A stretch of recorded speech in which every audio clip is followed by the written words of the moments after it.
아무도 없잖아. 한 번만 해보면 안 될까? 하민의 발걸음이 멈췄어요. 거실 한가운데 있는 피아노가 살아 숨쉬는 것처럼 느껴졌죠. 저택에는 지금 하민 혼자였습니다. 이상한 끌림은 그날따라 강렬하게 그를 붙잡았어요. 하민은 피아노 앞으로 천천히 걸어갔어요. 손을 뻗으면 닿을 거리였죠. 그리고 그는 결국 금기를 깨버렸습니다. 아무도 몰랐어요. 그 순간 되돌릴 수 없는 일을 불러올 거라는 걸요.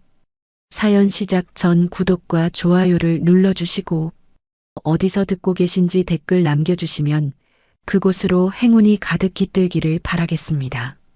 새벽 공기가 아직 축축했습니다. 정아미는 블랙 세단의 도어 손잡이를 한 번 더 닦으며 자신의 얼굴을 비춰봤어요. 넥타이는 곱게, 셔츠는 빳빳하게. 오늘은 윤태준 회장의 새 운전기사로 첫 출근하는 날이었습니다. 대문 앞에서 초인종을 누르자 곧 관리인이 문을 열어줬죠. 하민은 신발을 가지런히 벗고 대리석 복도를 따라 조심스레 걸음을 옮겼습니다. 처음 들어서는 저택의 공기는 유난히 무거웠어요.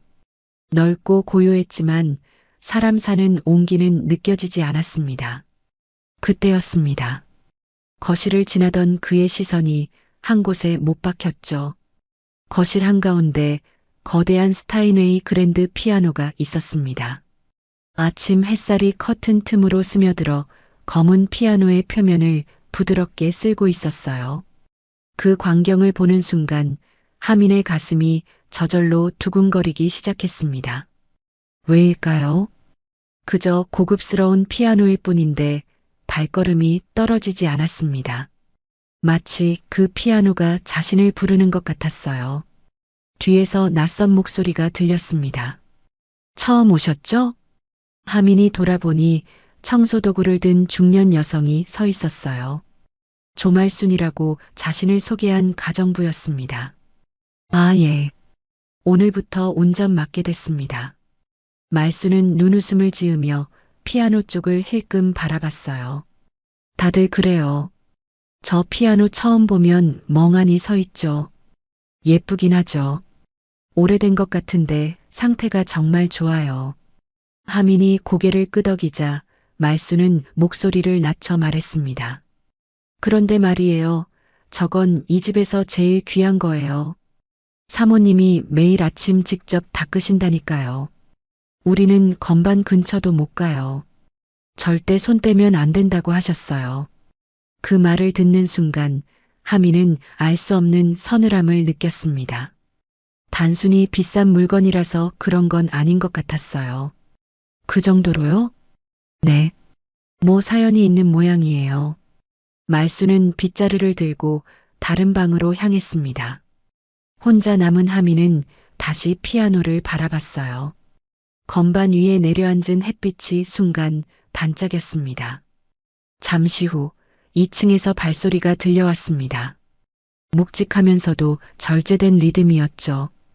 계단 난간 너머로 윤태준 회장의 실루엣이 나타났고 그 뒤를 따라 이서현 부인이 천천히 내려왔습니다. 회장이 거실에 들어서다가 하민을 발견했습니다. 그 순간 회장의 표정에 미묘한 변화가 스쳤어요. 놀람인지 당황인지 아니면 그 무엇인지 알 수 없는 감정이었죠. 하지만 그것도 잠시 회장은 곧 평소의 무표정한 얼굴로 돌아왔습니다. 이 사람인가요? 회장이 짧게 물었고 서연이 고개를 끄덕였습니다. 예, 오늘 새로 온 기사분이에요. 하민은 허리를 곧게 펴고 인사했습니다. 정하민입니다. 앞으로 잘 부탁드립니다. 하민이라. 회장은 그의 얼굴을 잠시 바라봤어요. 그 시선에는 알 수 없는 무게가 실려 있었습니다. 회장의 시선이 자연스럽게 거실 쪽으로 옮겨갔죠. 그곳엔 아침 햇살을 받은 피아노가 있었습니다. 회장의 눈빛이 순간 흔들렸어요. 무언가를 떠올린 듯한, 그러나 애써 외면하려는 듯한 복잡한 감정이었죠. 서연도 하민을 바라보고 있었습니다. 그녀의 눈동자에도 설명할 수 없는 감정이 어렸어요. 도로는 확인했나? 회장이 갑작스럽게 화제를 바꿨습니다. 목소리는 단호했지만 어딘가 떨림이 섞여 있었어요. 예, 회장님. 출근길 교통은 원활합니다. 좋아. 그럼 출발하지. 회장은 먼저 현관으로 향했고 하민은 그 뒤를 따랐습니다. 차 문을 열자 서연이 현관을 나와 남편을 배웅했습니다. 오늘은 늦지 마세요. 그녀의 목소리는 부드러웠지만 어딘가 힘이 없었어요. 하민은 조수석 쪽 사이드 미러에 비친 그녀의 얼굴을 봤습니다. 그 눈빛엔 설명할 수 없는 그리움이 가득했죠. 운전석에 앉은 하민은 백미러를 조정하며 회장의 표정을 살폈습니다. 윤태준 회장은 뒷좌석에 앉아 태블릿을 보고 있었어요. 아침 일찍부터 업무에 집중하는 모습이 인상적이었습니다. 강남 본사로 가지. 회장의 목소리는 낮고 차분했어요. 하민은 조용히 시동을 걸었습니다. 부드럽게 차가 움직이기 시작했죠. 도로는 아직 한산했고 아침 햇살이 차창을 통해 들어왔습니다. 신호등에 멈췄을 때 회장이 불쑥 물었어요. 운전 경력이 얼마나 되나? 5년 됐습니다, 회장님. 이전엔 어디서 일했나? 중소기업 임원분을 모셨습니다. 회장은 더 묻지 않았습니다. 다시 태블릿으로 시선을 돌렸죠. 하민은 조용히 운전에만 집중했어요. 라디오에서 클래식 음악이 흘러나왔습니다. 피아노 선율이었죠. 순간 하민의 손가락이 핸들 위에서 리듬을 탔습니다. 자신도 모르게 나온 행동이었어요. 회사에 도착하자 회장이 먼저 내렸습니다. 오후 3시에 데리러 와. 그 전에 집에 들러서 내 서류 가방 좀 가져와. 서재 책상 위에 있을 거야. 알겠습니다, 회장님. 하민은 고개를 숙였고 회장은 곧장 건물 안으로 들어갔습니다. 다시 저택으로 돌아가는 길 하민은 조금 긴장했어요. 아까 그 피아노를 또 지나쳐야 했으니까요. 왜인지 모르겠지만 그 피아노를 보면 가슴이 이상하게 뛰었습니다. 현관문을 열고 들어서니 집안이 조용했습니다. 가정부 말순이 청소기를 돌리는 소리만 멀리서 들렸죠. 하민은 조심스럽게 서재로 향했어요. 거실을 지나야 했습니다. 그런데 거실에 누군가 있었어요. 이서연 부인이 피아노 앞에 서 있었습니다. 그녀는 하얀 천으로 피아노를 닦고 있었죠. 정성스럽게 마치 소중한 보물을 다루듯이 말이에요. 하민이 들어서자 서연이 고개를 들었습니다. 아, 기사님. 무슨 일이세요? 회장님 서류 가방을 가지러 왔습니다. 그러세요. 서재는 저쪽이에요. 서연이 손짓으로 방향을 알려줬어요. 서재는 책으로 가득했습니다. 벽 한쪽을 가득 채운 책장이 인상적이었죠. 책상 위에 검은색 서류 가방이 놓여 있었어요. 하민이 가방을 들려는 순간 책상 위 액자가 눈에 들어왔습니다. 가족 사진이었어요. 회장 부부와 젊은 여성이 함께 찍은 사진이었죠. 아마 딸인 것 같았습니다. 서연에게 인사를 한 후 밖으로 나오면서 하민은 다시 한번 뒤를 돌아봤습니다. 커다란 창문 너머로 서연이 여전히 피아노 앞에 서 있는 게 보였어요. 그녀의 뒷모습이 왠지 쓸쓸해 보였습니다. 차에 올라탄 하민은 잠시 생각에 잠겼어요. 이 집 사람들은 뭔가 특별했습니다. 겉으로는 평범한 부유한 집안 같았지만 어딘가 무거운 공기가 감돌았죠. 특히 그 피아노를 중심으로 말이에요. 오후 3시가 가까워지자 하민은 다시 회사로 향했습니다. 도착하니 회장이 이미 로비에서 기다리고 있었어요. 서류 가방 가져왔나? 예, 뒷좌석에 있습니다. 회장은 고개를 끄덕이고 차에 올랐어요. 그런데 집으로 가는 대신 다른 곳으로 가자고 했습니다. 성북동 화방으로 가. 딸아이가 거기 있을 거야. 알겠습니다. 화방에 도착하니 젊은 여성이 밖에서 기다리고 있었어요.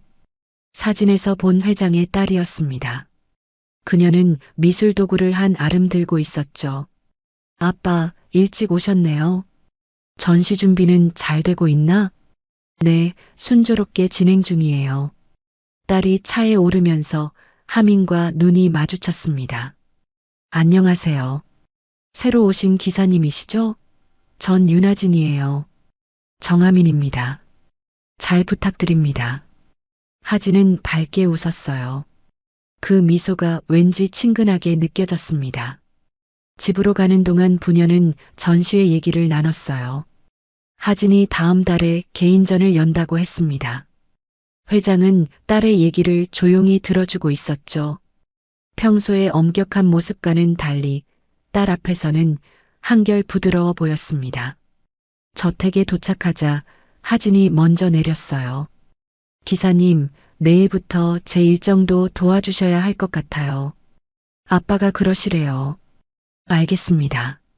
하진이 집으로 들어가고 회장도 뒤따라 들어갔습니다. 내일부터는 더 바빠질 것 같았습니다. 하민의 새로운 임무는 하진의 전시회 준비를 위해 화방과 학원을 오가는 일이었어요. 첫날 아침 하진이 화구 가방을 들고 현관을 나왔습니다. 기사님, 성함이 정하민이라고 하셨죠? 이름이 예쁘네요. 왠지 익숙한 느낌이에요.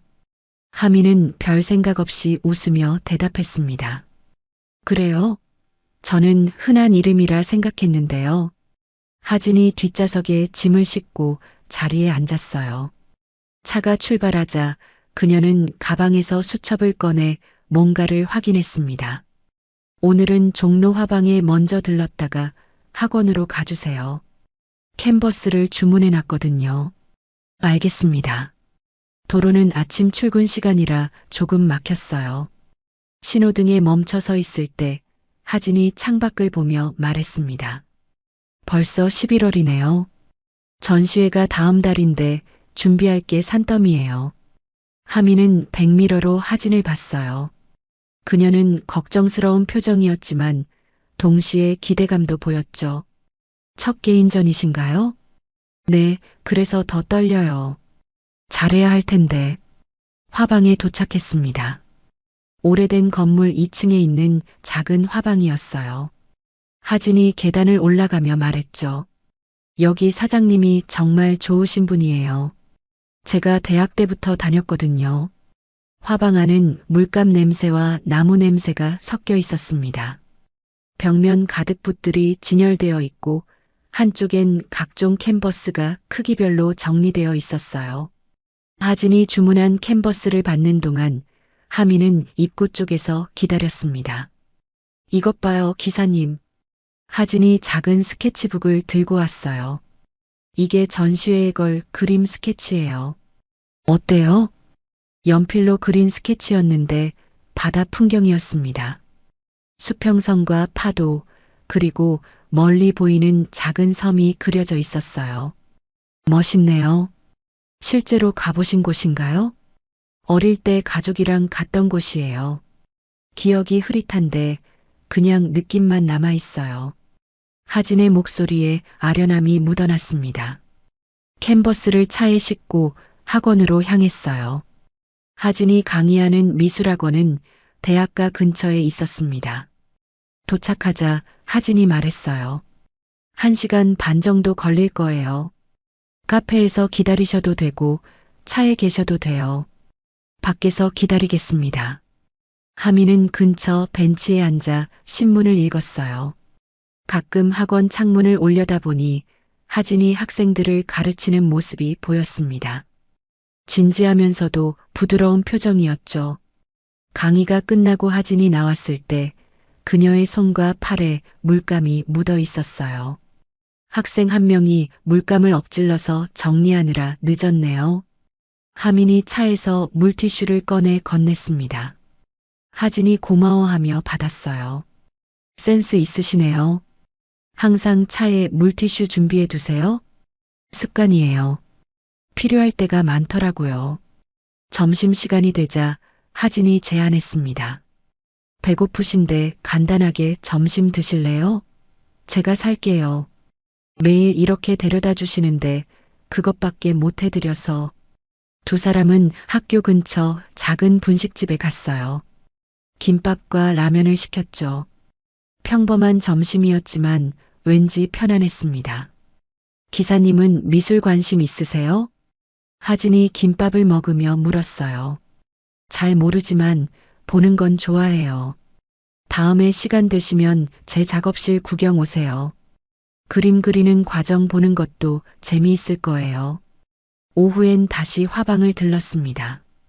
이번엔 붓을 사야 한다고 했어요. 하진이 붓을 고르는 동안 하미는 가게 안을 둘러봤습니다. 한쪽 벽에 걸린 오래된 피아노 그림이 눈에 들어왔어요. 왜인지 시선이 머물렀죠. 그 그림 좋죠? 하진이 옆에 와서 말했어요. 화방 사장님 어머니가 그리신 거래요.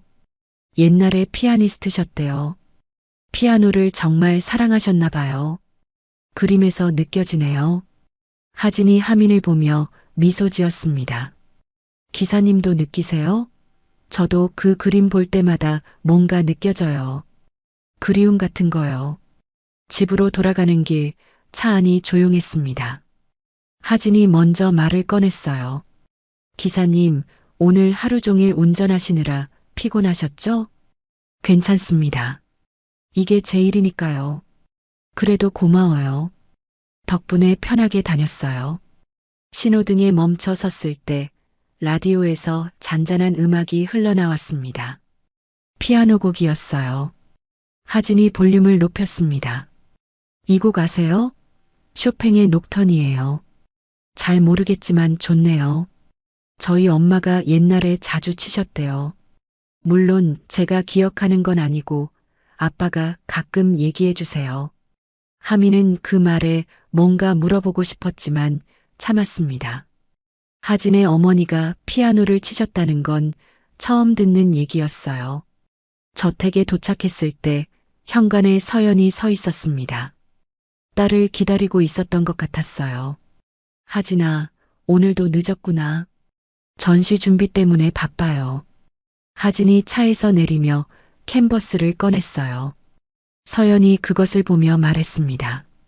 큰 그림을 그리는구나. 네, 이번엔 좀 욕심을 내보려고요. 모녀가 집으로 들어가는 모습을 보며 하미는 문득 궁금해졌습니다. 서연이 왜 지금은 피아노를 치지 않는 걸까요? 그리고 왜 하진은 어머니가 피아노 치는 걸 본 적이 없다고 했을까요? 궁금했지만 그건 자신이 알아야 할 일은 아니었습니다. 그저 운전기사일 뿐이니까요. 다음 날 오후 회장 부부가 외출 준비를 하는 동안 하미는 차를 대기시키기 위해 저택 안을 오갔습니다. 유난히 맑은 날이었어요. 구름 한 점 없는 하늘에서 쏟아지는 햇빛이 저택 전체를 환하게 비추고 있었죠. 회장이 전화 통화를 길게 하는 바람에 출발이 늦어졌습니다. 하미는 현관에서 기다리다가 잠시 거실 쪽으로 걸어갔어요. 그냥 시간을 때우려고 한 행동이었는데 거실을 지나던 그는 무심코 피아노 앞에서 걸음을 멈췄습니다. 오후의 햇빛이 거실을 환하게 비추고 있었어요. 피아노의 광택나는 표면에 빛이 부드럽게 반사되고 있었습니다. 검은 피아노인데도 햇빛 속에서는 깊은 갈색빛이 도는 것 같았죠. 하미는 자신도 모르게 피아노 가까이 다가갔습니다. 손을 뻗으면 닿을 거리였어요. 건반 덮개는 굳게 닫혀 있었고 그 위엔 아무것도 올려져 있지 않았습니다. 보통 피아노 위엔 사진이나 장식품을 올려두기 마련인데 이 피아노는 그 자체로만 존재하고 있었죠. 가까이서 보니 피아노 옆면에 작은 흠집들이 있었습니다. 오래된 흔적이었어요. 누군가 오랫동안 이 피아노를 사용했다는 증거였죠. 그런데 지금은 아무도 치지 않는다고 했습니다. 그 순간 등 뒤에서 조용한 발소리가 다가왔어요. 그 피아노. 맑지만 약간 갈라진 목소리였습니다. 하민이 돌아보니 서연이 서 있었어요. 오늘도 단정한 차림이었지만 눈가엔 늘 그렇듯 알 수 없는 피로가 스며 있었죠. 하민이 한 걸음 물러서며 고개를 숙였습니다. 죄송합니다. 그냥 지나가다가. 괜찮아요. 서연은 피아노를 바라보며 천천히 다가왔어요. 손을 뻗어 피아노 표면을 가볍게 쓸었습니다. 마치 오래된 친구를 어루만지듯이요. 다들 그래요. 처음 오면 저걸 오래 보더군요. 하민이 조심스럽게 물었습니다. 정말 아름다운 피아노네요. 그런데 왜 아무도 치지 않나요? 서연의 손이 멈췄어요. 잠시 침묵이 흘렀습니다. 창밖에서 새소리가 들려왔죠. 다시는 울리지 않기로 했어요. 그녀의 목소리는 담담했지만 그 안에 깊은 무언가가 담겨 있었습니다. 하민은 더 묻고 싶었지만 그럴 수 없었어요. 부인의 표정이 너무 쓸쓸해 보였거든요. 죄송합니다. 제가 괜한 질문을. 아니에요. 당연히 궁금하실 거예요. 서연은 희미하게 웃었습니다. 그 미소가 오히려 더 슬퍼 보였어요. 제가 매일 닦아요. 하루라도 안 닦으면 먼지가 쌓일까 봐요. 하미는 무슨 말인지 이해할 수 없었지만 그녀의 마음이 전해지는 것 같았습니다. 피아노를 닦는 것이 단순한 청소가 아니라 무언가를 지키려는 행동인 것 같았어요. 그때 2층에서 회장의 목소리가 들렸습니다. 여보, 준비됐소? 서연이 고개를 들었어요. 네, 지금 가요. 그녀는 하민을 보며 말했습니다. 남편은 이 피아노를 보는 걸 싫어해요. 그래서 늘 빨리 지나가죠. 하민은 그제야 회장이 거실을 지날 때마다 시선을 피하던 게 생각났습니다. 피아노를 의도적으로 안 보려고 하는 것 같았어요. 회장이 계단을 내려왔습니다. 거실에 들어서다가 하민과 서연이 피아노 앞에 서 있는 걸 봤어요. 순간 표정이 굳었습니다. 뭐하고 있소? 목소리가 평소보다 날카로웠어요. 서연이 조용히 대답했습니다. 그냥 얘기 좀 하고 있었어요. 회장은 피아노를 쳐다보지도 않고 현관으로 향했습니다. 출발하지. 하민은 급히 따라 나갔어요. 차에 시동을 걸며 백미러로 회장 부부를 봤습니다. 두 사람 다 창밖을 보고 있었어요. 차 안의 공기가 침묵으로 가득했습니다. 한참을 달리다가 서연이 조용히 말했습니다. 오늘 저녁엔 일찍 들어와요. 하진이가 저녁같이 먹자고 했어요. 알았소. 회장의 대답은 짧았습니다. 하민은 조용히 운전에만 집중했어요. 그날 저녁 가족들을 모두 집에 데려다주고 집으로 들어가는 가족들의 뒷모습을 보며 생각했어요. 이 집엔 역시 어떤 일이 있었던 것 같았습니다. 특히 그 피아노를 둘러싼 무언가가. 하진의 전시회 준비가 막바지에 다다르고 있었어요. 하민은 시동을 켰고 차가 출발하자 하진이 창문을 조금 열었어요.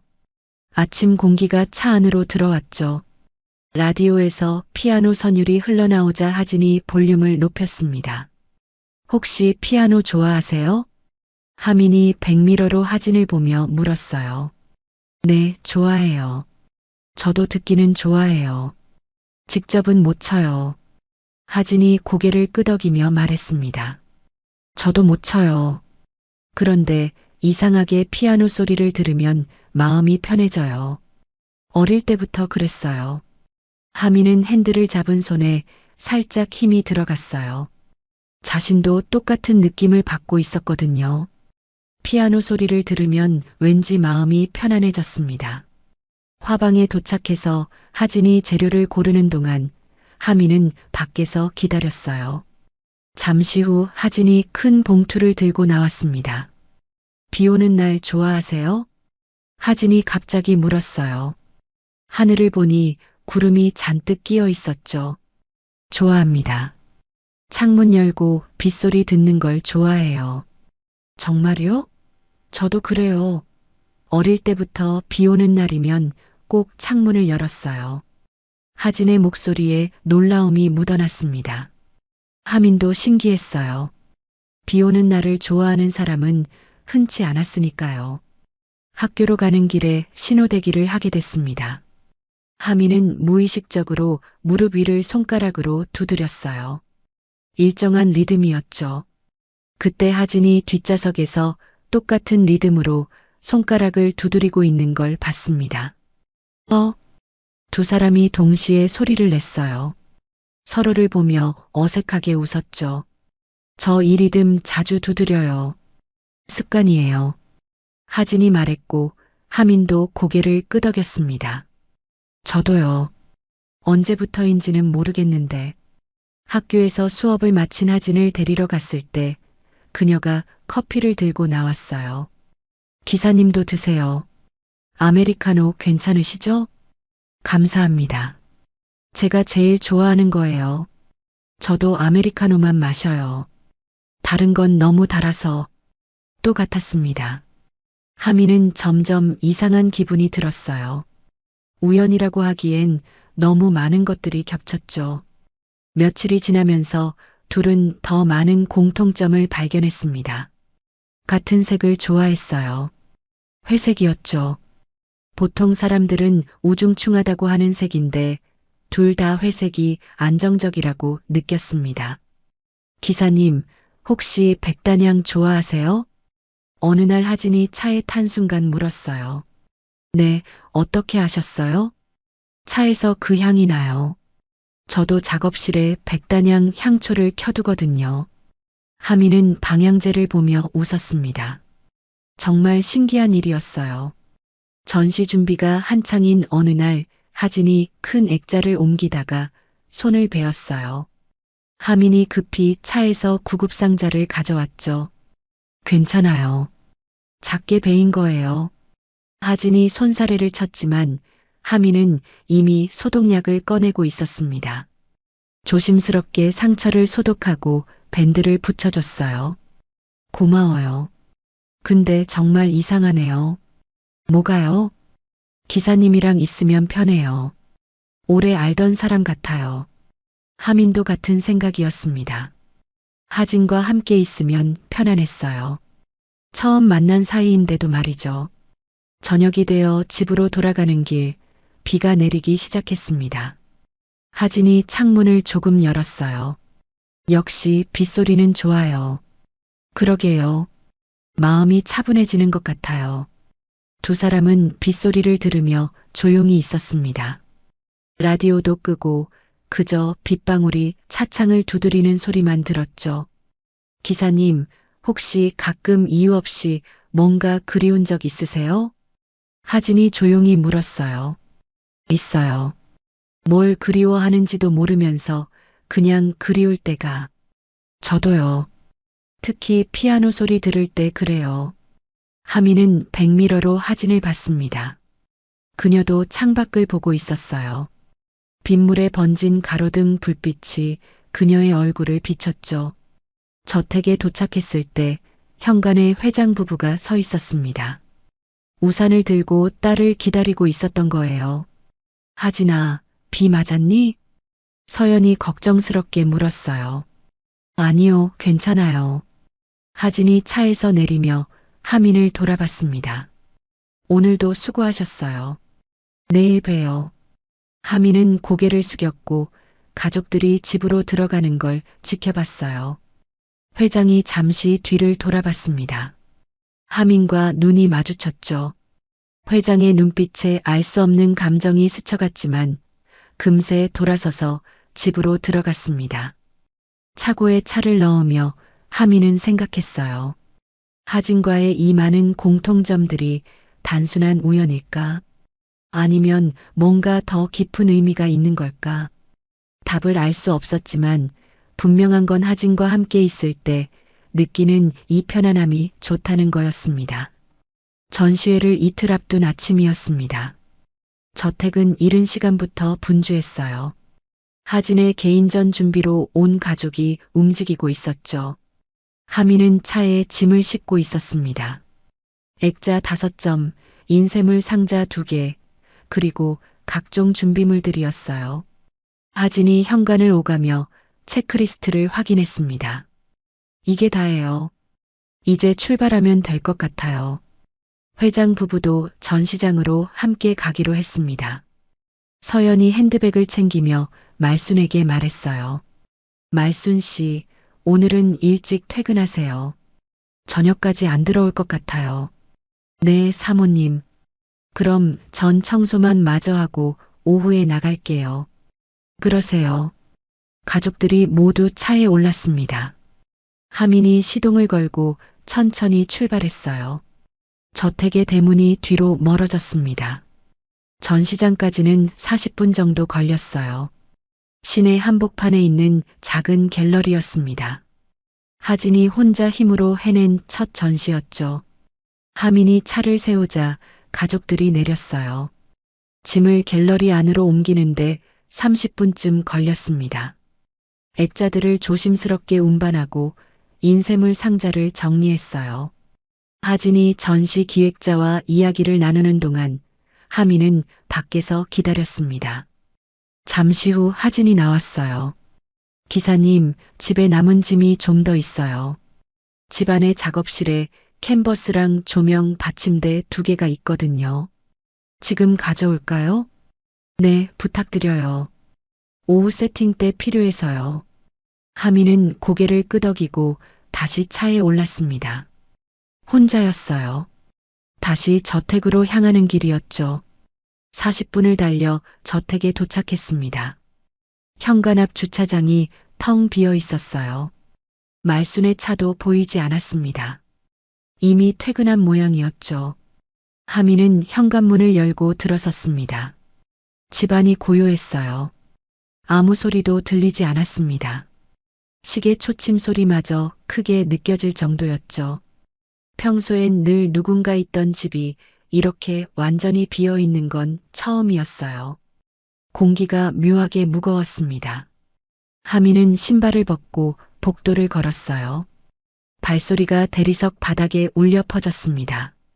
하진의 작업실은 2층 끝 방이었어요. 문을 열자 물감 냄새와 테레비뉴 냄새가 섞여났습니다. 창가 쪽에 캔버스 2개가 세워져 있었고 책상 밑에 조명 받침대가 놓여 있었죠. 캔버스를 조심스럽게 들었습니다. 생각보다 가벼웠어요. 받침대도 함께 챙겨서 계단을 내려왔습니다. 1층 복도로 내려와 거실 쪽으로 걸어갔어요. 현관으로 나가려면 거실을 지나야 했습니다. 그런데 거실에 들어서는 순간 하민의 발걸음이 멈췄어요. 피아노였습니다. 거실 한가운데 피아노가 햇빛 속에 서 있었어요. 정성스럽게 닦인 검은 표면이 은은하게 빛을 머금고 있었습니다. 마치 살아 숨쉬는 것처럼 느껴졌죠. 검은 칠이로 햇살이 춤을 추고 있었죠. 하민은 그 자리에 서서 피아노를 바라봤습니다. 캔버스를 든 채로 움직이지 못했어요. 또다시 그 끌림이 밀려왔습니다. 평소에도 느꼈던 그 이상한 감정이었어요. 하지만 지금은 달랐습니다. 아무도 없었어요. 누가 볼 사람도 제지할 사람도 없었죠. 그래서일까요? 그 끌림이 훨씬 더 강렬하게 느껴졌습니다. 가슴이 더 빠르게 뛰기 시작했어요. 숨이 조금 가빠졌습니다. 처음 이 집에 왔을 때부터 느꼈던 그 이끌림이 지금 이 순간 억누를 수 없을 만큼 커져 있었어요. 머릿속 어딘가에서 희미한 무언가가 또 스쳐 지나갔습니다. 여전히 형체를 알 수 없었어요. 잡으려 하면 사라지고 외면하려 하면 다시 떠오르는 그 기억의 파편이었죠. 하지만 예전보다 조금 더 선명한 것 같았습니다. 하민은 한참을 그렇게 서 있었습니다. 햇빛 속에 빛나는 피아노를 바라보며 억눌렀던 감정이 터져 나오는 걸 느끼며요. 시간이 멈춘 것 같았어요. 아무 소리도 들리지 않았습니다. 오직 자신의 심장 소리만이 귓가에서 울렸죠. 혼자라는 게 이렇게 다른 느낌일 줄 몰랐습니다. 평소엔 참아야 했어요. 가족들이 있었고, 가정부가 있었고, 자신은 그저 운전기사였으니까요. 하지만 지금은 정말로 아무도 없었습니다. 그래서 이 끌림을, 이 그리움을 숨길 필요가 없었어요. 하미는 천천히 캔버스를 바닥에 내려놓았습니다. 그리고 피아노 앞으로 걸어갔어요. 손을 뻗으면 닿을 거리였습니다. 건반 덮개가 눈앞에 있었습니다. 검은 칠이 거울처럼 자신의 얼굴을 비췄어요. 심장이 미칠 듯이 뛰었습니다. 손이 떨렸어요. 하지만 멈출 수 없었습니다. 하미는 천천히 건반 덮개를 열었습니다. 까닥. 작은 소리가 고요한 거실에 울렸어요. 88개의 건반이 드러났습니다. 까만 건반과 하얀 건반이 질서정연하게 늘어서 있었죠. 하미는 숨을 멈췄습니다. 왜인지 모르겠지만 눈물이 핑 돌았어요. 이유를 알 수 없었습니다. 그저 피아노 건반을 보는 것뿐인데 가슴 깊은 곳에서 무언가가 터져 나오려 했어요. 그리움이었을까요? 아니면 그보다 더 깊은 무언가였을까요? 하미는 자신도 모르게 피아노 의자를 당겼습니다. 끽. 의자가 바닥을 스치는 소리가 났어요. 그리고 앉았습니다. 앉는 순간 온몸에 전율이 흘렀습니다. 설명할 수 없는 감정이 밀려왔어요. 마치 오래전 잃어버린 무언가를 되찾은 것 같은 느낌이었습니다. 하미는 떨리는 손을 건반 위에 올렸습니다. 차가운 촉감이 손끝에 전해졌어요. 왼손이 먼저 움직였습니다. 생각하지 않았어요. 그냥 손가락이 저절로 움직였죠. 도, 미, 솔. 손가락이 자연스럽게 자리를 찾아갔습니다. 오른손도 올렸습니다. 5개의 손가락이 건반 위에서 제자리를 찾았어요. 생각하지 않았습니다. 몸이 기억하고 있었어요. 하미는 천천히 첫 번째 건반을 눌렀습니다. 맑은 음이 거실에 퍼졌습니다. 그 소리를 듣는 순간 하민의 눈에서 눈물 한 방울이 떨어졌어요. 왜 우는지 몰랐습니다. 하지만 눈물이 멈추지 않았어요. 2번째 건반을 눌렀습니다. 손가락이 움직였습니다. 하민의 의지와 상관없이 손가락이 스스로 건반을 찾아갔어요. 단순한 음이 이어졌습니다. 그런데 이상했습니다. 처음 치는 건데 틀리지 않았어요. 손가락이 정확히 알고 있었습니다. 어느 건반을 눌러야 하는지, 얼마나 세게 눌러야 하는지요. 하미는 눈을 감았습니다. 그리고 손이 이끄는 대로 따라갔어요. 선율이 흘러나오기 시작했습니다. 처음엔 단순했던 멜로디가 점점 복잡해졌어요. 왼손이 저음을 받치고 오른손이 선율을 그려냈습니다. 아름다운 곡이었어요. 하미는 이 곡을 모르는 것 같았습니다.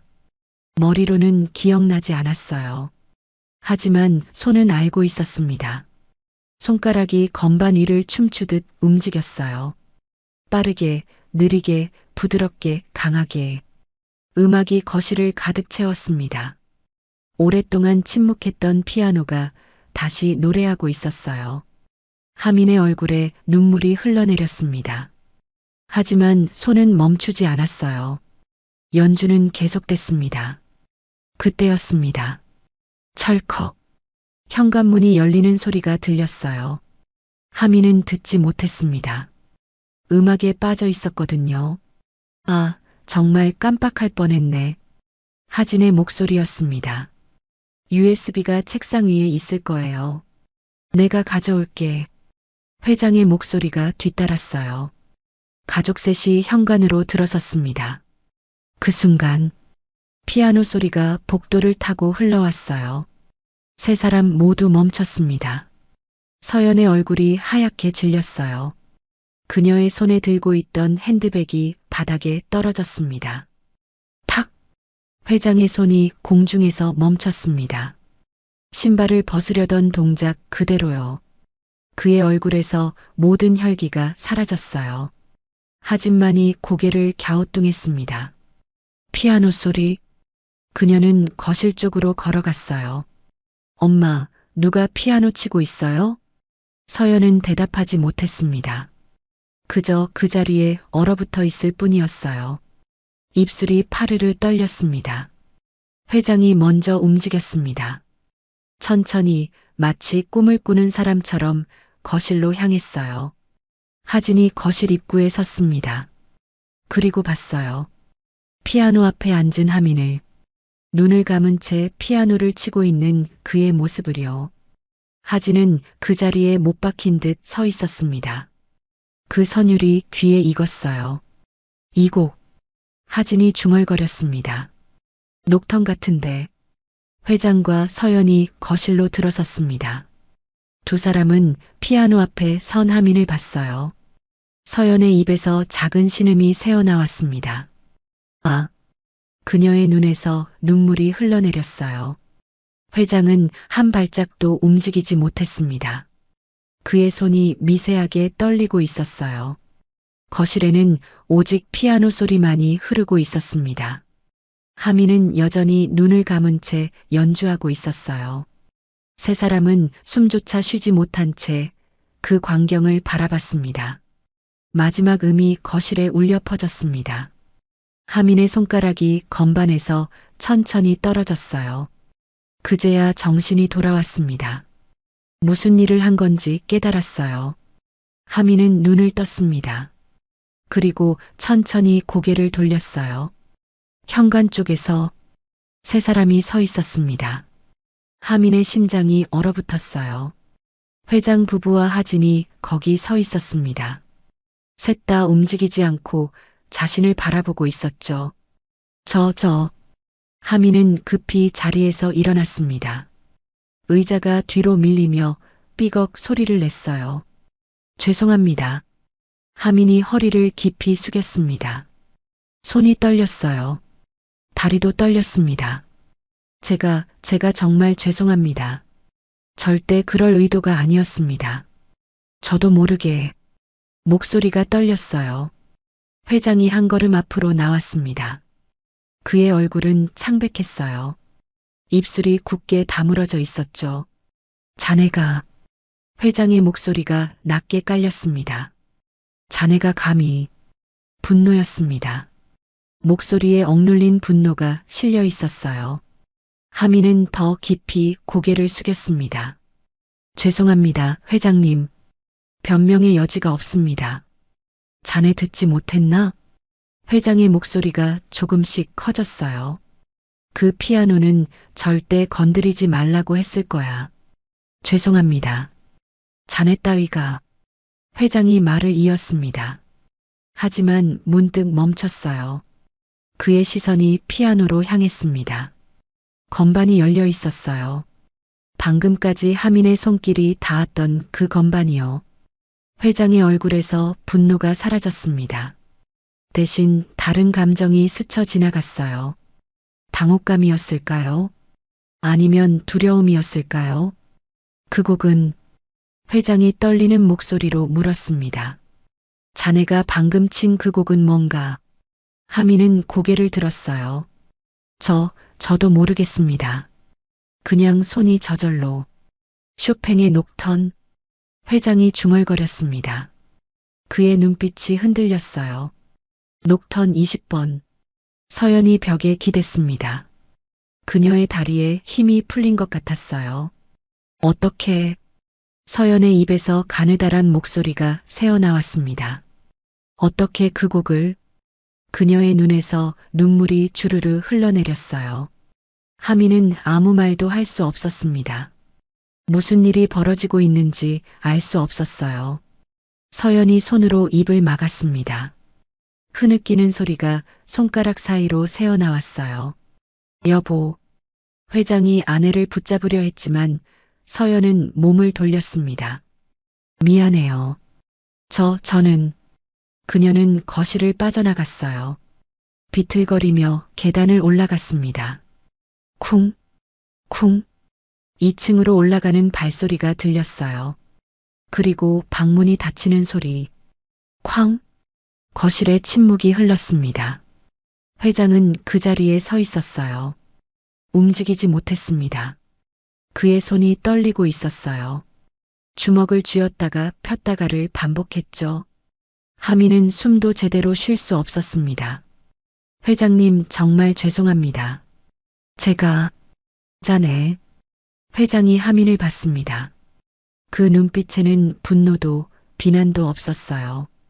대신 알 수 없는 혼란만이 가득했습니다. 자네 어디서 그 곡을 배웠나? 저 배운 적이 없습니다. 배운 적이 없다고? 네.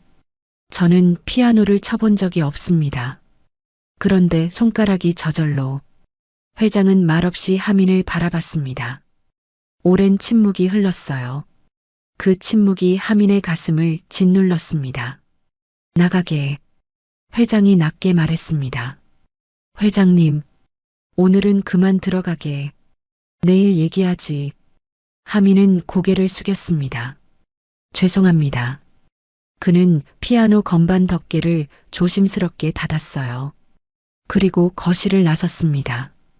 회장은 계단 쪽을 바라봤어요. 아내가 올라간 방향이었죠. 하진아. 회장의 목소리가 힘없이 나왔습니다. 아무래도 전시회 준비는 못 갈 것 같구나. 하진이 아버지를 봤어요. 아버지의 얼굴이 처음 보는 표정이었습니다. 엄마 좀 봐드려야겠다. 네, 아빠. 괜찮아요. 하진이 조용히 대답했습니다. 기사님이랑 다녀올게요. 회장은 고개를 끄덕였어요. 그리고 천천히 계단을 올라갔습니다. 하진은 잠시 그 자리에 서 있었습니다. 텅 빈 거실을 바라봤어요. 피아노가 조용히 그 자리에 있었습니다. 그녀는 숨을 깊이 들이마시고 현관으로 향했습니다. 밖에서 차 시동 소리가 들렸어요. 하진이 문을 열고 나가자 하민이 차에서 내려 문을 열어줬습니다. 죄송합니다. 하민이 또 한 번 고개를 숙였어요. 하진은 아무 말 없이 뒷좌석에 올랐습니다. 차가 출발했습니다. 한동안 아무도 말하지 않았어요. 라디오도 켜지 않았습니다. 그저 엔진 소리만 조용히 울렸죠. 하민은 핸들을 잡은 손에 힘을 줬습니다. 손이 아직도 떨리고 있었어요. 방금 무슨 일이 벌어진 걸까요? 왜 사모님은 울었을까요? 왜 회장님은 그런 표정을 지었을까요? 그리고 왜 자신의 손은 그 곡을 알고 있었을까요? 가슴이 너무 아팠습니다. 이유를 알 수 없는 슬픔이 밀려왔어요. 신호등에 차가 멈췄습니다. 하민은 백미러로 하진을 봤어요. 그녀도 창밖을 보고 있었습니다. 침묵이 계속됐습니다. 전시장까지는 30분 정도 남았습니다. 차 안은 여전히 조용했어요. 하민은 운전에만 집중하려 했지만 자꾸 생각이 흐트러졌습니다. 손끝에 남아있는 건반의 감촉이 떠나지 않았어요. 신호등이 빨간불로 바뀌었습니다. 차가 멈췄어요. 그때 뒷좌석에서 하진의 목소리가 들렸습니다. 기사님. 하민이 백미러로 그녀를 봤어요. 네. 아까 피아노 치시는 모습이요. 하진이 말을 잇지 못했습니다. 잠시 망설이더니 다시 입을 열었어요. 꿈에서 본 것 같아요. 하민의 손이 핸들 위에서 멈췄습니다. 꿈에서요? 네. 어릴 때부터 계속 같은 꿈을 꿔요. 하진의 목소리가 떨렸어요. 피아노 앞에 누군가 앉아 있어요. 뒷모습만 보여요. 다가가려고 하면 그 순간 깨거든요. 근데 오늘 기사님이 피아노 앞에 앉아 계신 모습을 보니까 그녀가 숨을 들이마셨습니다. 그 꿈이었어요. 신호등이 파란불로 바뀌었습니다. 하민은 차를 출발시켰어요. 하지만 입술이 바짝 말랐습니다. 저도. 하민이 조용히 말했습니다. 그런 꿈 꿔요. 하진이 앞으로 몸을 기울였습니다. 정말요? 네.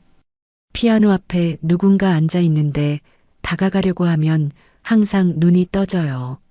얼굴은 못 봐요. 하진의 숨소리가 커졌어요. 저랑 똑같아요. 두 사람은 잠시 말이 없었습니다. 차 안의 공기가 묘하게 무거워졌어요. 기사님, 하진이 다시 말했습니다. 우리 너무 이상하지 않아요? 이상하다는 게요? 같은 꿈을 꾸고 같은 걸 좋아하잖아요. 하진의 목소리에 떨림이 더해졌어요. 비 오는 날 회색, 백단향, 아메리카노, 심지어 손가락으로 두드리는 리듬까지 똑같아요. 처음엔 우연이라고 생각했어요. 그런데 너무 많아요. 하민도 같은 생각을 하고 있었어요. 저도 느꼈습니다. 아가씨랑 있으면 이상하게 편하네요. 저도요. 기사님이랑 있으면 오래 알던 사람 같아요. 두 사람이 서로를 봤습니다. 차 안에 침묵이 흘렀습니다. 하진은 창밖을 보다가 천천히 입을 열었어요. 기사님, 혹시 가족이 계세요? 할머니 손에서 자랐어요. 부모님은요? 모릅니다. 할머니가 보호소에서 저를 데려오셨대요. 하진의 숨소리가 들렸습니다. 몇 살 때요? 정확히는 모르겠어요. 할머니 말씀으론 제 나이가 6살쯤이었다고 하셨어요. 하진의 손이 떨렸습니다. 6살. 그녀는 가방에서 뭔가를 꺼냈어요. 지갑이었습니다. 지갑 안에서 오래된 사진 한 장을 꺼냈어요. 한참을 사진을 바라보던 하진이 조용히 혼잣말했습니다. 제 오빠도 6살 때였어요. 하미는 대답하지 않았어요. 무슨 말을 해야 할지 몰랐습니다. 하진은 사진을 가슴에 안았습니다. 기사님, 네. 생일이 언제세요? 저는 기억이 안 나는데 할머니가 3월 15일이래요. 하진의 얼굴이 하얗게 질렸어요. 그녀는 입술을 깨물었습니다. 눈에 눈물이 고이기 시작했어요. 저도 3월 15일이에요. 하미는 아무 말도 하지 못했습니다. 하진은 창밖을 봤어요. 눈물을 참으려는 듯 했죠. 한참의 침묵이 흘렀습니다. 전시장 가요. 하진이 떨리는 목소리로 말했습니다. 네. 하미는 시동을 다시 걸었습니다. 차가 천천히 움직이기 시작했어요. 하진은 뒷좌석에서 사진을 계속 바라보고 있었습니다. 그녀의 눈에서 눈물이 한 방울 떨어졌어요. 하미는 그것을 백미러로 봤지만 아무 말도 하지 않았습니다. 두 사람 모두 말이 없었어요. 하지만 하진은 알고 있었습니다. 이 모든 게 우연일 리 없다는 걸. 한편 회장은 2층 창가에 서서 차가 떠나는 소리를 들었어요. 하진과 하민을 태운 차가 대문을 빠져나가고 있었죠. 그는 천천히 몸을 돌렸습니다. 아래를 내려다봤어요. 거실에 피아노가 있었어요. 건반 덮개가 굳게 닫혀 있었습니다. 하지만 그 위에는 아직도 누군가의 손길이 남아있는 것 같았어요. 회장은 2층 복도를 걷다가 한방 앞에서 멈췄어요. 문이 굳게 닫혀 있었습니다. 손잡이에 먼지가 쌓여 있었어요. 오랫동안 아무도 열지 않았다는 증거였죠. 회장은 떨리는 손으로 문 손잡이를 잡았습니다. 삐걱. 문이 천천히 열렸어요. 방 안은 어두웠습니다. 커튼이 굳게 닫혀 있었거든요. 회장이 불을 켰어요. 그 순간 시간이 멈춘 공간이 드러났습니다. 작은 책상, 책장, 침대. 모든 게 그대로였어요. 24년 전 그날 그대로요. 회장은 방 안으로 천천히 걸어 들어갔습니다. 발소리가 나지 않도록 조심스럽게요. 책상 위에 그림책이 놓여 있었어요. 페이지가 펼쳐진 채로요. 그날 아침 아들이 보다 만 책이었습니다. 회장은 손을 뻗었다가 멈췄어요. 만지면 부서질 것 같았습니다. 그때 뒤에서 작은 소리가 들렸어요. 여보. 서연이 문 앞에 서 있었습니다. 그녀의 얼굴은 눈물로 젖어 있었어요. 당신도 여기 왔구나. 회장은 고개를 끄덕였습니다. 말이 나오지 않았어요. 서연이 방 안으로 들어왔습니다. 침대 옆 작은 의자에 앉았어요. 그녀의 손이 침대볼을 쓸었습니다. 아직도 그 아이 냄새가 나는 것 같아. 그녀의 목소리가 떨렸어요. 회장은 창가로 걸어갔습니다. 커튼을 걷었어요. 햇빛이 쏟아져 들어왔습니다. 방 한쪽에 작은 장난감 피아노가 있었어요. 빨간색과 파란색 건반이 있는 어린이용 피아노였습니다. 회장은 그 앞에 무릎을 꿇었어요. 그 아이가 이걸 얼마나 좋아했는지 그의 목소리가 갈라졌습니다. 매일 아침 일어나면 제일 먼저 이걸 쳤어. 서툴렀지만 그래도 열심히 쳤지. 서연이 일어나 남편 옆으로 왔습니다. 그녀도 무릎을 꿇고 장난감 피아노 앞에 앉았어요. 내가 가르쳐 줬어. 서연이 떨리는 손으로 건반을 쓸었습니다. 녹턴을요. 쉬운 버전으로 편곡해서 가르쳐 줬어요. 그 아이가 너무 좋아했거든요. 그녀의 눈에서 눈물이 떨어졌어요. 매일 쳤어요. 아침마다요. 하진이가 자고 있을 때 살금살금 일어나서 나한테 와서 피아노 가르쳐 달라고 했어요. 회장의 눈에도 눈물이 고였습니다. 그날도 그가 떨리는 목소리로 말했습니다. 그날도 아침에 쳤지.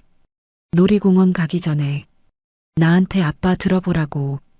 그는 말을 잇지 못했어요. 하민이 하진이 생일이었어. 6살. 서연이 흐느꼈어요. 생일 축하한다고 놀이공원 데려간 날. 서연이 장난감 피아노를 들어 올렸습니다. 가벼웠어요. 플라스틱으로 만든 장난감이었으니까요. 하지만 그녀에게는 세상 무엇보다 무거웠습니다. 우리가 잘못했어요. 서연이 흐느꼈어요. 딱 한순간이었어요. 정말 한순간 눈을 뗀 거였는데. 내 탓이요. 회장이 말했습니다. 아니에요. 제가 아이들을 더 잘 봤어야 했어요. 두 사람은 서로를 봤습니다. 24년 동안 서로 자신을 탓하며 살았죠. 서연이 장난감 피아노를 가슴에 안았습니다. 아직도 찾고 있어요. 꿈에서요. 그녀가 울먹였어요. 매일 밤 꿈에 그 아이가 나와요. 손을 뻗으면 닿을 것 같은데 항상 멀어져요. 손이 닿지 않아요. 회장이 아내를 안았습니다. 두 사람은 그렇게 한참을 울었어요. 방 안에는 오직 그들의 흐느낌만이 울렸습니다. 한참 후 서연이 조용히 말했습니다. 여보. 응. 아까 그 사람 정 기사님이요. 회장이 고개를 들었어요. 그 사람이 친 곡 우리 아들이 마지막으로 친 곡이었어요. 나도 알아. 회장의 목소리가 떨렸습니다. 똑같았어. 터치도 템포도 그리고 손동작까지. 서연이 남편을 봤어요. 당신도 봤죠? 왼손으로 건반 짚는 방식이요. 우리 아들이랑 똑같았어요. 비록 어렸지만 그 모습이 자꾸 겹쳐 보여요. 회장은 대답하지 않았습니다. 대답할 수 없었어요. 혹시 서연이 떨리는 목소리로 말했습니다. 혹시 그럴 리가 있을까요? 회장은 아내의 눈을 봤습니다.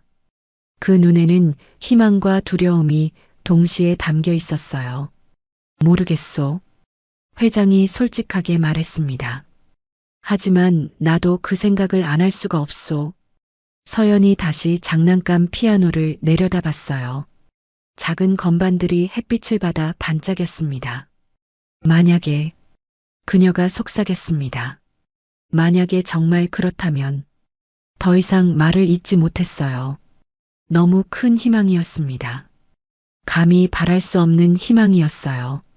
서연이 장난감 피아노를 다시 제자리에 놓았습니다. 조심스럽게 마치 아기를 눕히듯이요. 두 사람은 방을 나섰습니다. 문을 닫기 전 회장이 한 번 더 방 안을 돌아봤어요. 작은 책상, 장난감들, 그리고 그 피아노. 모든 게 그대로 기다리고 있었습니다. 주인이 돌아오기를. 회장은 천천히 문을 닫았습니다. 복도에 선 두 사람은 한참을 말없이 서 있었어요. 같은 시각 하민과 하진은 전시장에 도착했습니다. 하민이 차를 세우자 하진이 천천히 내렸어요. 저 3시간 정도 걸릴 것 같아요.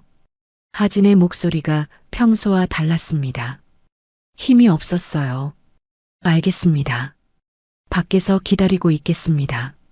하진은 고개를 끄덕이고 갤러리 안으로 들어갔어요. 하민은 차에서 내려 근처 벤치에 앉았습니다. 손이 아직도 떨렸어요. 건반을 누르던 그 감촉이 손끝에 남아 있었습니다. 왜 자신의 손이 그 곡을 알고 있었을까요? 왜 피아노 앞에 앉는 순간 눈물이 났을까요?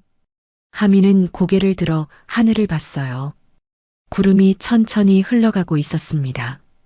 갤러리 유리창 너머로 하진이 보였어요. 그녀는 전시 기획자와 이야기를 나누고 있었습니다. 작품 위치를 조정하고 조명을 확인하고 설명 패널을 붙이고 있었죠. 프로페셔널했습니다. 하지만 하민은 알 수 있었어요. 그녀의 손이 가끔 떨린다는 걸. 고개를 돌려 창밖을 볼 때마다 눈빛이 흔들린다는 걸요. 시간이 천천히 흘렀습니다. 하민도 가만히 앉아 있을 수 없었어요. 일어나서 갤러리 주변을 걸었습니다. 아무 생각 없이 걷다가 다시 벤치로 돌아왔어요. 해가 기울기 시작했습니다. 오후 6시쯤 갤러리 문이 열렸어요. 하진이 나왔습니다. 그녀의 얼굴은 더 창백해져 있었어요. 눈가가 붉었습니다. 수고하셨습니다. 하민이 차 문을 열어줬어요. 하진은 고맙다는 말도 없이 뒷좌석에 올랐습니다. 차가 출발했어요. 아무도 말하지 않았습니다. 라디오도 켜지 않았어요. 그저 엔진 소리만 조용히 울렸죠. 저택까지는 40분이었습니다. 긴 침묵이었어요. 신호등에 차가 멈췄을 때 하진이 조용히 말했습니다. 기사님, 네. 오늘 정말 고생하셨어요. 아닙니다. 혹시, 하진이 말을 멈췄습니다. 혹시 뭔가 알게 되면 제가 연락드릴게요. 하민은 고개를 끄덕였습니다. 더 이상 묻지 않았어요. 저택에 도착했습니다. 현관에 불이 켜져 있었어요. 들어가 보세요. 하민이 말했습니다. 하진이 차에서 내렸어요. 몇 걸음 걷다가 뒤를 돌아봤습니다. 기사님도 조심히 들어가세요. 네. 내일 뵙겠습니다. 하진은 고개를 끄덕이고 현관으로 들어갔어요. 문이 닫혔습니다. 하민은 한참을 그 자리에 앉아 있었어요. 그리고 차를 돌려 자신의 집으로 향했습니다. 집에 도착한 건 저녁 7시였어요. 작은 빌라 2층이었습니다. 하민은 현관문을 열고 들어섰어요. 하민아, 왔니? 안방에서 할머니 목소리가 들렸습니다. 네, 할머니. 왔어요. 하민은 신발을 벗으며 대답했어요. 목소리가 떨렸습니다. 저녁은 먹었니? 냉장고에 반찬 있는데. 먹었어요. 할머니. 그래, 알았다. 할머니 방문이 닫혔어요. 하민은 거실로 걸어가 소파에 주저앉았습니다. 온몸에 힘이 풀렸어요. 오늘 하루가 너무 길었습니다. 피아노를 친 것, 가족들의 충격, 하진과의 대화, 그 모든 게 꿈 같았어요. 하민은 눈을 감았습니다. 그러자 다시 그 장면이 떠올랐어요. 자신의 손이 건반 위를 움직이던 모습, 저절로 흘러나오던 선율, 그리고 사모님의 눈물. 왜? 하민이 중얼거렸습니다. 왜 나는 그 곡을 알고 있었을까? 대답은 없었습니다. 그때 안방 문이 열렸어요. 할머니가 나왔습니다. 허리가 굽은 70대 여성이었죠. 하민아, 무슨 일 있니? 할머니가 걱정스러운 얼굴로 다가왔어요. 얼굴이 왜 그러니? 회사에서 무슨 일 있었어? 하민은 고개를 들었습니다. 할머니의 주름진 얼굴이 보였어요. 언제나 자신을 걱정해 주시던 그 얼굴이요. 아니에요, 할머니. 괜찮아요. 괜찮긴. 우는 것 같은데. 할머니가 하민 옆에 앉았습니다. 무슨 일인지 말해봐. 하민은 입술을 깨물었어요. 어디서부터 말해야 할까요? 할머니. 응, 제가 어디서 왔는지 아세요? 할머니의 표정이 잠시 굳었습니다. 왜 갑자기 그런 얘기를? 그냥 궁금해서요. 할머니는 한숨을 쉬었어요. 보호소에서 널 데려왔다고 했잖니. 6살 때. 그 전에는요? 제 부모님은요? 모른다. 경찰도 찾지 못했어.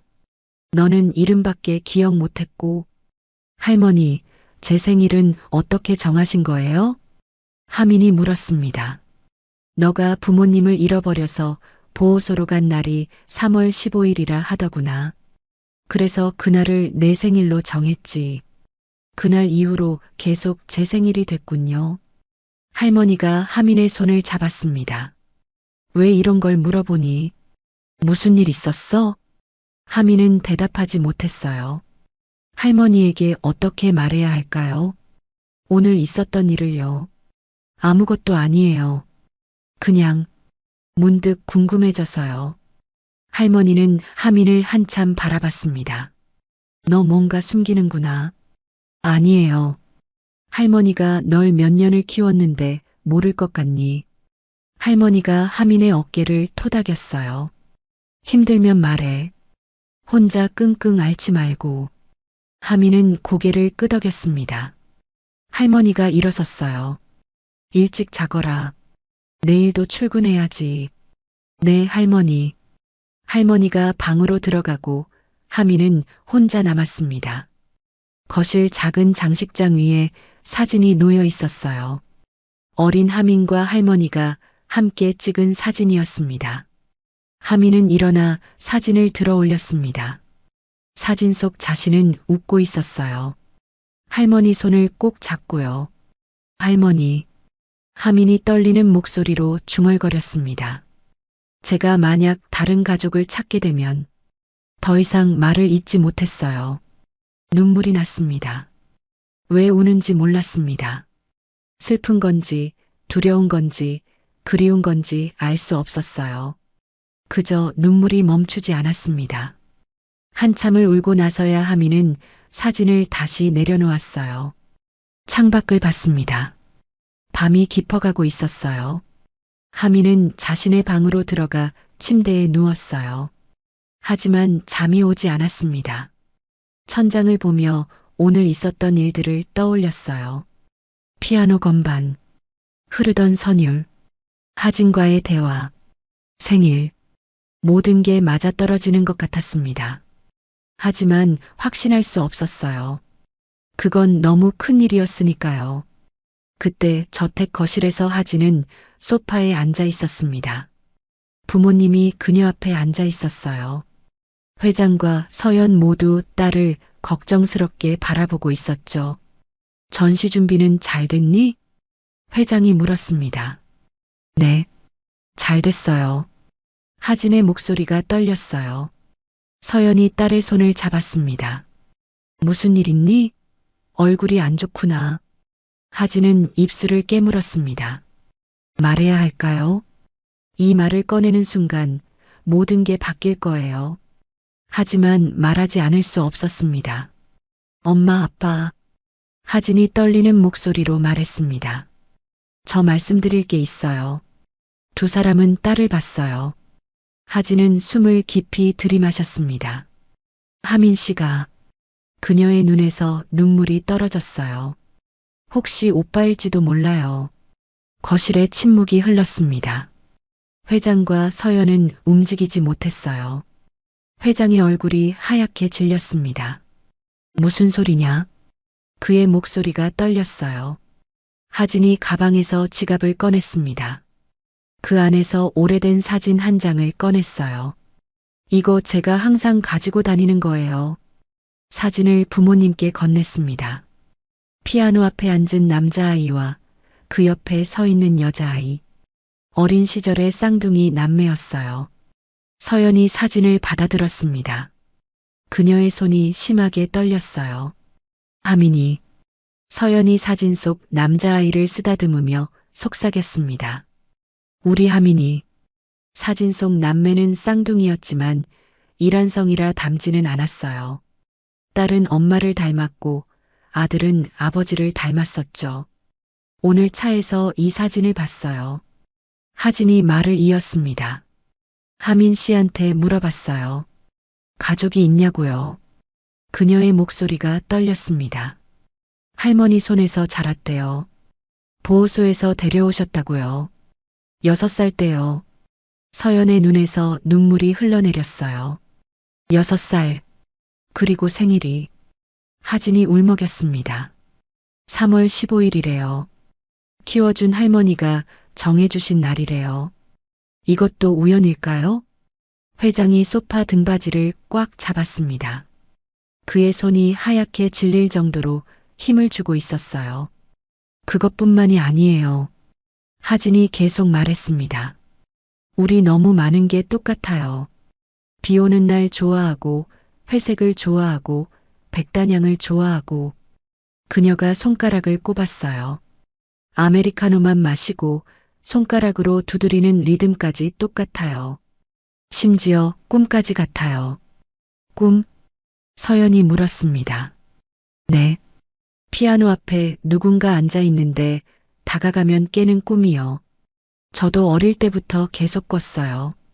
하민 씨도 똑같은 꿈을 꾼대요. 서연이 입술을 떨었어요. 그리고 하진의 목소리가 더 떨렸습니다. 오빠가 제일 좋아하던 곡이요. 쇼팽의 녹턴 20번. 하민 씨가 오늘 똑같이 쳤잖아요. 그녀가 흐느꼈어요. 한 번도 배운 적 없다는데 손이 저절로 움직였대요. 그 모습이 제 꿈에서 본 그대로였어요. 서연이 사진을 가슴에 안았습니다.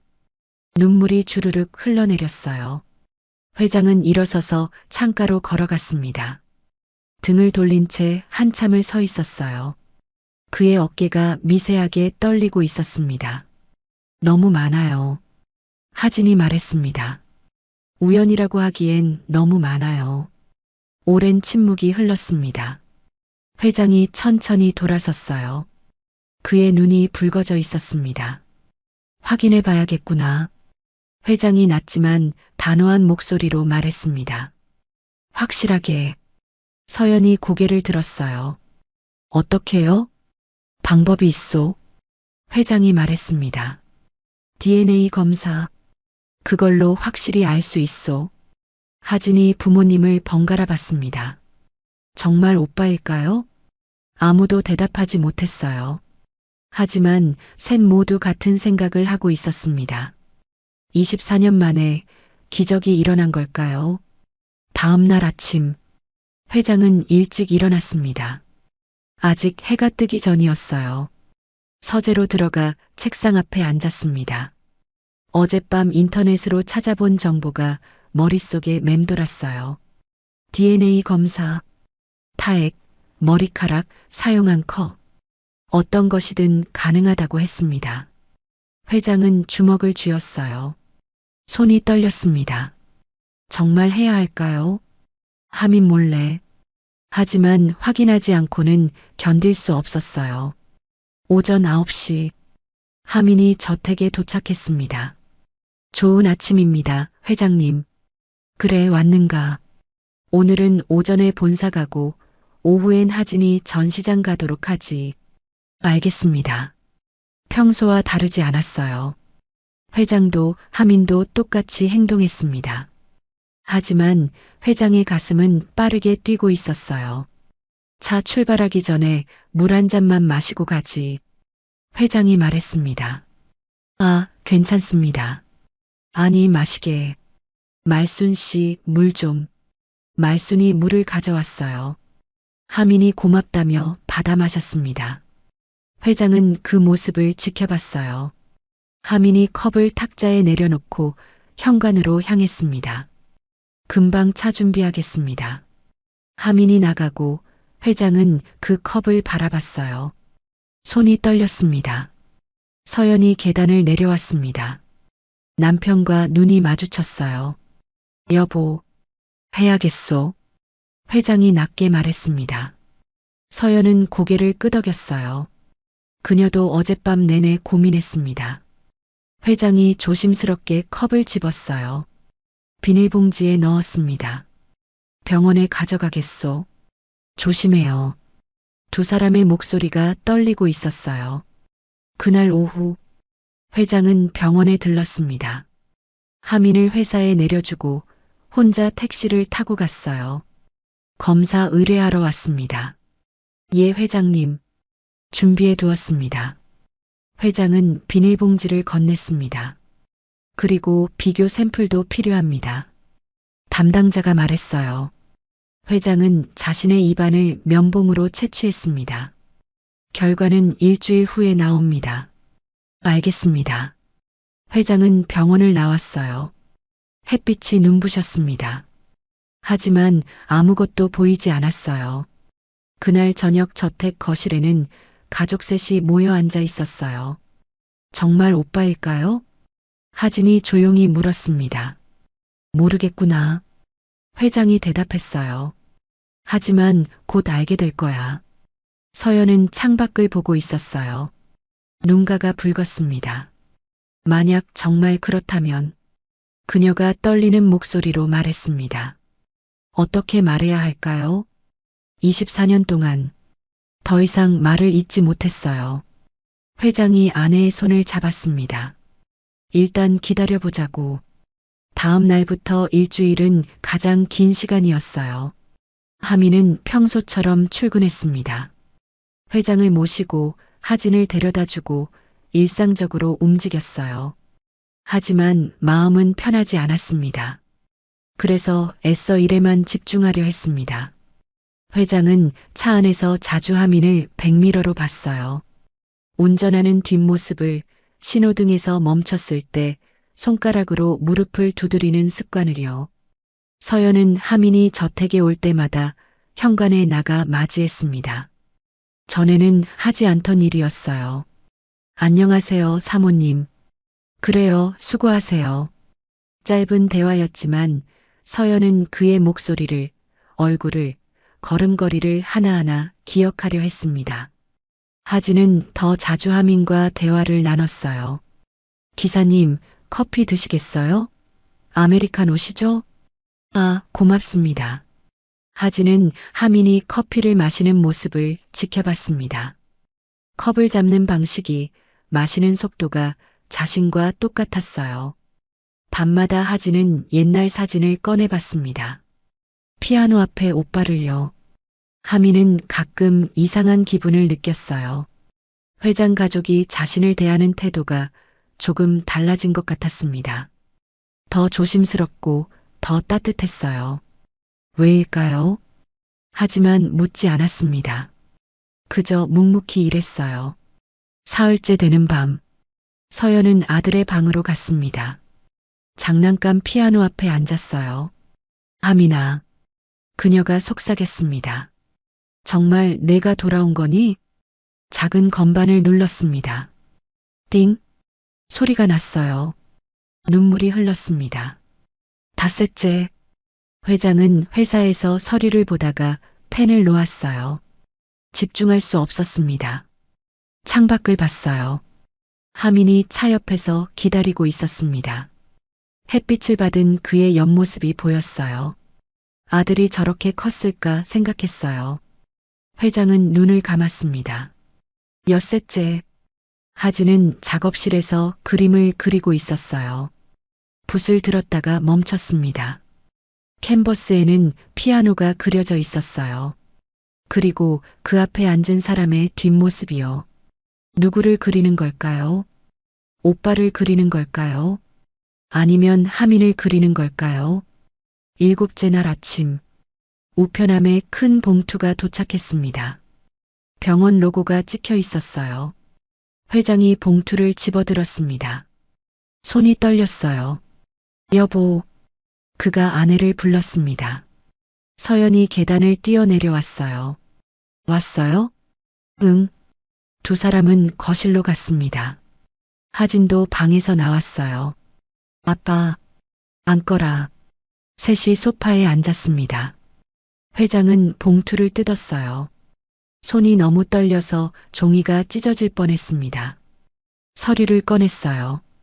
여러 숫자와 용어들이 빼곡히 적혀 있었습니다. 그리고 마지막 줄. 친자 확률 99.99%. 회장의 손이 멈췄습니다. 서연이 손으로 입을 막았어요. 하진이 아버지 어깨 너머로 서류를 받습니다. 99.99. 회장이 떨리는 목소리로 읽었습니다. 일치. 거실에 침묵이 흘렀어요. 서연이 흐느끼기 시작했습니다. 정말 그녀가 울먹였어요. 정말 우리 아들이 돌아왔어. 회장은 서류를 꽉 쥐었습니다. 눈물이 뺨을 타고 흘렀어요. 24년을 기다렸습니다. 하진이 일어나 창문 쪽으로 갔어요. 밖에 차가 보였습니다. 하민이 차를 닫고 있었어요. 오빠. 그녀가 속삭였습니다. 회장이 전화기를 들었어요. 정하민 씨, 집 안으로 들어오게. 그의 목소리가 떨렸습니다. 이제 말해야겠소. 현관벨이 울렸습니다. 하민이 안으로 들어왔어요. 부르셨습니까? 그의 목소리가 평소와 같았습니다. 거실에 가족 셋이 앉아 있었어요. 하민은 뭔가 이상함을 느꼈습니다. 공기가 달랐어요. 서연의 눈이 붉었습니다. 울었던 것 같았어요. 회장의 손이 떨리고 있었습니다. 하진은 하민을 보며 눈물을 흘리고 있었어요. 무슨 일이십니까? 하민이 조심스럽게 물었습니다. 회장이 일어섰어요. 손에 서류를 들고 있었습니다. 앉게. 예. 앉으라고. 하민은 천천히 소파에 앉았어요. 가슴이 두근거렸습니다. 회장이 하민 앞에 섰습니다. 그의 눈에 눈물이 고여 있었어요. 자네가. 회장의 목소리가 떨렸습니다. 자네가 우리 아들이야. 하민은 숨이 멎는 것 같았어요. 네. DNA 검사를 했네. 회장이 서류를 내밀었습니다. 99.99% 일치. 자네는 우리 아들이야. 하민은 서류를 받아들었어요. 손이 떨렸습니다. 글자가 제대로 보이지 않았어요. 이게 무슨 24년 전에 잃어버린 우리 아들. 서연이 일어나 다가왔습니다. 하민이, 우리 하민이. 그녀의 목소리가 울음으로 갈라졌어요. 놀이공원에서 잃어버렸어. 6살 때. 단 한순간 눈을 뗀 사이에. 서연이 무릎을 꿇었습니다. 하민 앞에요. 미안해. 정말 미안해. 그녀가 하민의 손을 잡았어요. 엄마가 미안해. 널 지키지 못해서. 하민은 아무 말도 할 수 없었습니다. 머릿속이 하얘졌어요. 자신이 진짜 이 사람들의 아들이라고요? 우린 널 찾았어. 회장이 말했습니다. 경찰도 사설 탐정도 다 동원했어. 전국을 뒤졌지. 하지만 찾을 수 없었어. 그의 목소리가 떨렸어요. 넌 이름밖에 기억 못했다고 했지. 하민이라고. 네. 그게 내 이름이야. 유나민. 우리가 지어준 이름. 하민의 눈에서 눈물이 흘렀습니다. 유나민. 그게 자신의 본래 이름이었어요. 단 하루도. 회장이 주먹을 쥐었습니다. 단 하루도 널 잊은 적이 없었어. 내 생일마다 매일 밤마다 너를 생각했어. 그가 하민의 어깨에 손을 올렸어요. 내가 어디선가 잘 살고 있길 바랐어. 누군가 너를 보살펴주길 기도했지. 하민은 고개를 들었습니다. 회장의 얼굴을 봤어요. 저를 알아보셨습니까? 아니. 회장이 고개를 저었어요. 확신할 수 없었어. 24년이 지났으니까. 이름이 같은 건 우연이라 생각했지. 서연이 하민의 얼굴을 쓰다듬었습니다. 너무 컸어. 이렇게 훌쩍. 그녀가 울먹였어요. 엄마가 너를 키워야 했는데. 너의 시간들을 다 함께 해야 했는데. 하민이 떨리는 목소리로 말했습니다. 저는 행복했어요. 할머니가 저를 정말 잘 키워주셨어요. 서연이 고개를 끄덕였어요. 그분께 정말 감사해. 내가 할 일을 대신해 주셨어. 하진이 다가왔습니다. 오빠. 그녀가 하민의 손을 잡았어요. 진짜 오빠였어. 내가 느낀 게 맞았어. 하민은 하진을 봤습니다. 그래서 우리가 그렇게 많이 닮았구나. 응. 하진이 울면서 웃었어요. 쌍둥이니까. 이란성 쌍둥이. 쌍둥이. 하민이 중얼거렸습니다. 그래서 하진과 함께 있을 때 그렇게 편했던 거였어요. 같은 꿈을 꾸고 같은 것을 좋아하고 같은 리듬을 두드렸던 거였죠. 피아노는? 하민이 물었습니다. 왜 제 손이 그 곡을 알고 있었나요? 서연이 눈물을 닦았어요. 내가 가르쳐 줬어. 내가 3살 때부터. 넌 피아노를 정말 좋아했어. 쇼팽의 녹턴도요? 그래. 내가 제일 좋아하던 곡이야. 매일 아침 쳤지. 하진이가 자고 있을 때 살금살금 일어나서 하민은 눈을 감았습니다. 희미하게 뭔가 떠오르는 것 같았어요. 피아노 건반. 옆에서 웃고 있는 누군가.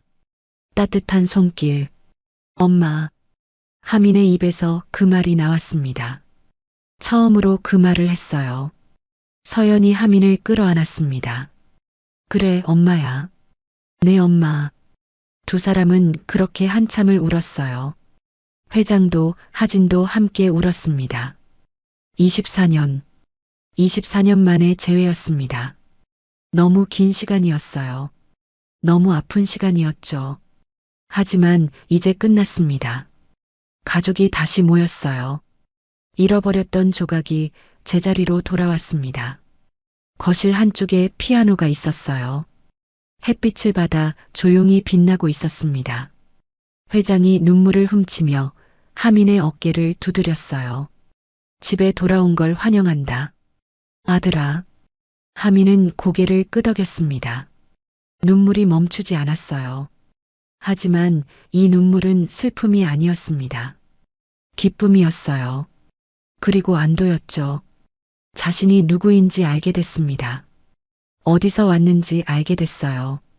자신을 사랑하는 가족이 있다는 걸 알게 됐습니다. 정아미는 아니, 유나미는 집으로 돌아왔습니다.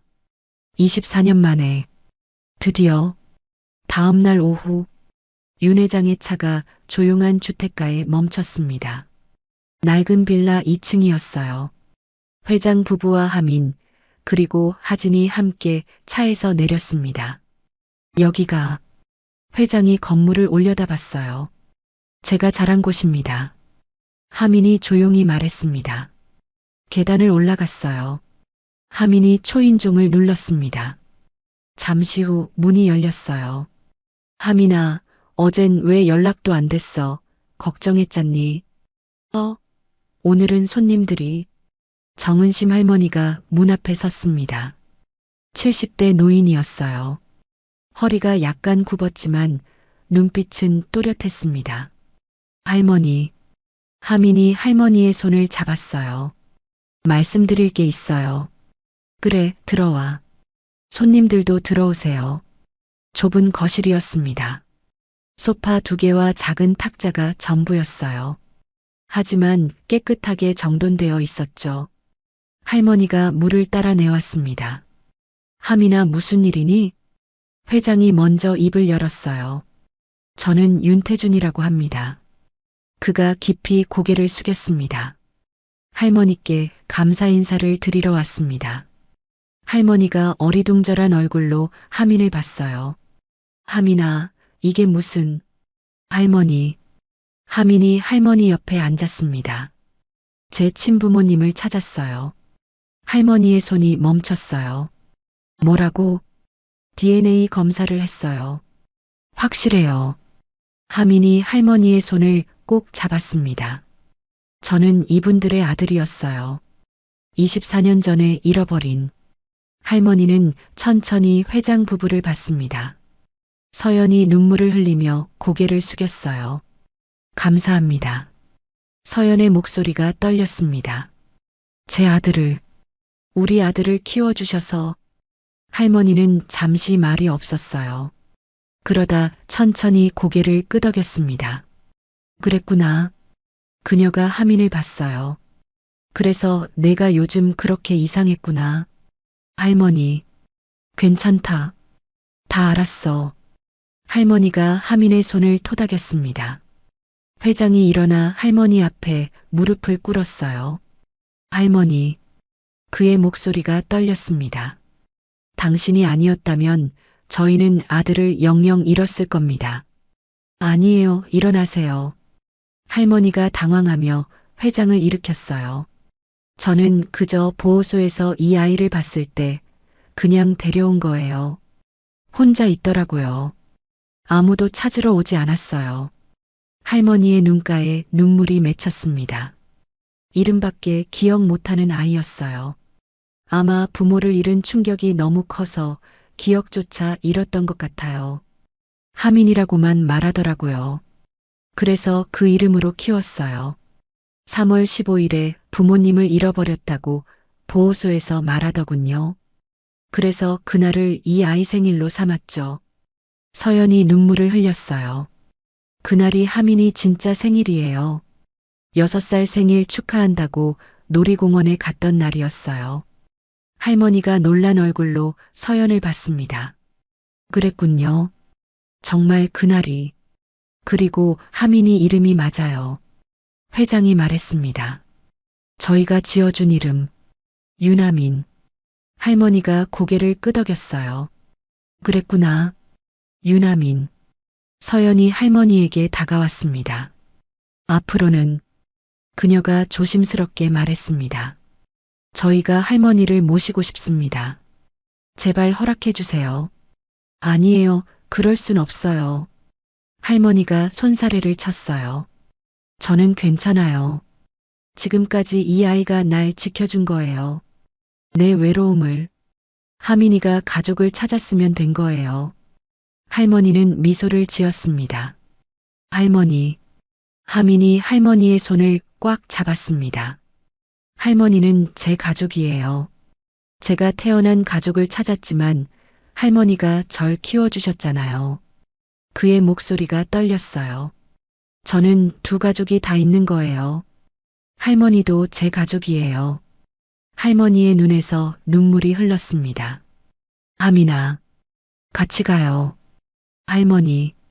하민이 미소를 지었어요. 큰 집이래요. 할머니 방도 있대요.